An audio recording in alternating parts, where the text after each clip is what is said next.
Hey guys, welcome back to our channel Sandeep space. Guys, ఈ వీడియోలో మనకి ఐర్లాండ్లో స్నో చూపించబోతున్నా. ఎందుకంటే ఐర్లాండ్లో వెరీ రేర్ అనమాట స్నో పడటం. మనకి ఎప్పుడూ వింటర్ ఉంటుంది కానీ స్నో పడటం చాలా రేర్. మీరు హార్డ్లీ ఇయర్లో ఒక 3 times వస్తారేమో, లేకపోతే 4 or 5 times. అది కూడా పర్టికులర్గా కొన్ని ఏరియాస్లోనే పడుతుంది, కొన్ని ఏరియాస్లో పడదు. Because it depends, like pollution ఎక్కువ ఉన్నా కానీ అక్కడ కొంచెం వెహికల్స్ తిరిగేటప్పుడు వామ్ వెదర్ వల్ల అంత ఉండదు. కానీ మా ఏరియా ఒక విలేజ్ అవటం వల్ల ఈ స్నో అలానే 2 days ఉండిపోయింది గైస్. ఎందుకంటే టెంపరేచర్ అయితే డౌన్ అవ్వలేదు, లైక్ 0 to -2 degrees దగ్గర అంతే అయిపోయింది. సో స్నో ఎంత ఎగ్జైటింగ్ ఉంటుందో దాని పోస్ట్ ఎఫెక్ట్స్ కూడా అంతే ఉంటాయి. ఎందుకంటే నా కార్ అంతా స్నోతో కవర్ అయిపోయింది. సో అది క్లీన్ చేయడానికి నాకు 1/2 hour పట్టింది. సో మనం వర్క్ వెళ్ళేటప్పుడు ఒక 1/2 hour ముందే ప్లాన్ చేసుకోవాలి ఈ క్లీనింగ్, లేకపోతే మనం బాయిల్డ్ వాటర్తో విండ్ స్క్రీన్ క్లీన్ చేయడం కానీ ఇలా ముందలే ప్లాన్ చేసుకోవాలి. ఎందుకంటే ఇది చాలా time taking process guys. So ఇది తప్పితే నాకు స్నో అంటే చాలా ఇష్టం.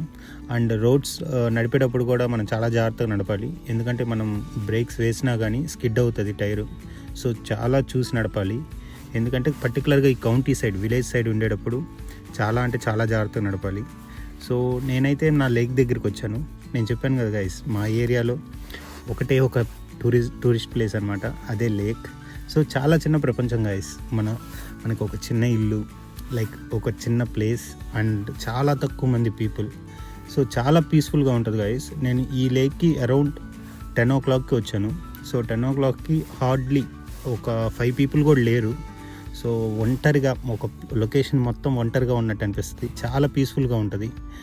ఎందుకంటే చాలామందికి ఇలా పబ్లిక్, ఇలా ఎక్కువ మంది ఉండటం చాలా నచ్చదు. సో అలాంటి వాళ్ళకి ఈ ఐర్లాండ్ కౌంటీస్లో ఉంటే చాలా అంటే చాలా బాగుంటుంది. సో ఈ వీడియో తీయడానికి కారణం ఏంటంటే ఈ స్నో ఈ లేక్ దగ్గర ఎలా ఉంటుంది మీకు చూపిద్దామని. సో ఈ వీడియోలో మీరే ఇక్కడ ఉన్నట్టు ఫీల్ అవుతారు గైస్. సో మ్యాక్సిమం అలా క్యాప్చర్ చేయడానికి ట్రై చేశాను. అండ్ ఈ వీడియో కొంచెం ఇన్ఫర్మేటివ్గా కూడా పెడదాం అనుకున్నా. So will speak about the temperature guys, like weather ఎలా ఉంటుంది ఐర్లాండ్లో అని. సో మనం ఐర్లాండ్ వచ్చేటప్పుడు చాలామంది స్టూడెంట్స్ జాబ్స్ గురించి కానీ లేకపోతే లైఫ్ ఎలా ఉంటుందని అడుగుతారు. కాకపోతే వెదర్ కూడా కన్సిడర్ చేయాలి ఖచ్చితంగా. ఎందుకంటే చాలామందికి కోల్డ్ కండిషన్స్ పడవు, హెల్త్ ఇష్యూస్ ఉంటాయి. సో వాళ్ళు మాత్రం ఒకసారి ఆలోచించుకోవాలి. ఎందుకంటే ఇక్కడ సమ్మర్ ఉంటుంది కానీ అది 2-3 months ఉంటుంది, అది కూడా ప్రాపర్ సమ్మర్ కాదు. సో మోస్ట్లీ వింటర్ అనే మీరు ప్రిపేర్డ్గా ఉండాలి. So hardly 15 degrees guys. 15 degrees వస్తేనే గగనం అనమాట. సో ఎప్పుడు 15 degrees లోపే ఉంటుంది. అండ్ మన స్టూడెంట్స్ ఎవరైతే ఈ ఇంటేక్ వస్తున్నారో, లైక్ డిసెంబర్ కానీ జనవరి కానీ వస్తున్నారో, ప్రిపేర్డ్గా ఉండండి గైస్. ఎందుకంటే ఇది పీక్ వింటర్ ఐర్లాండ్లో.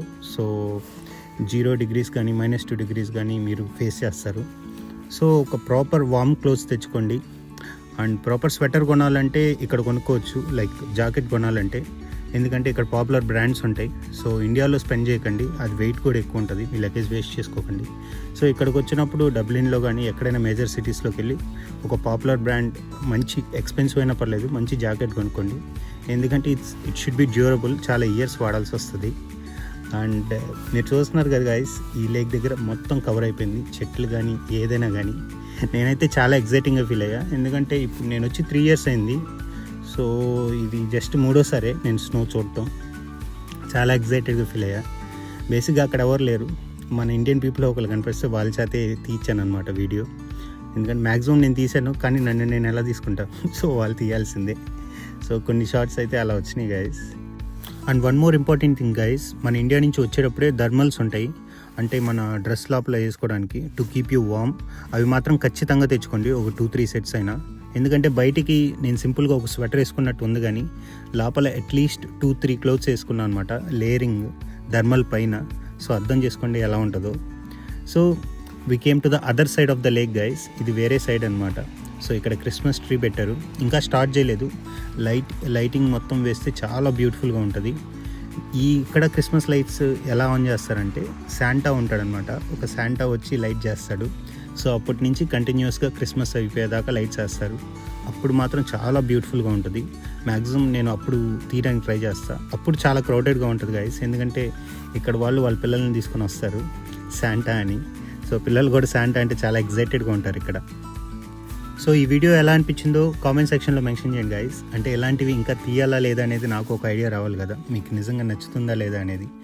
మ్యాక్సిమం సీనరీస్ అయితే ఐర్లాండ్లో చాలా బాగుంటాయి, అవి షార్ట్ చేయడానికి ట్రై చేస్తున్నా. మీకు కనుక ఈ వీడియో నచ్చితే please like and share and subscribe guys. Till then signing off, bye.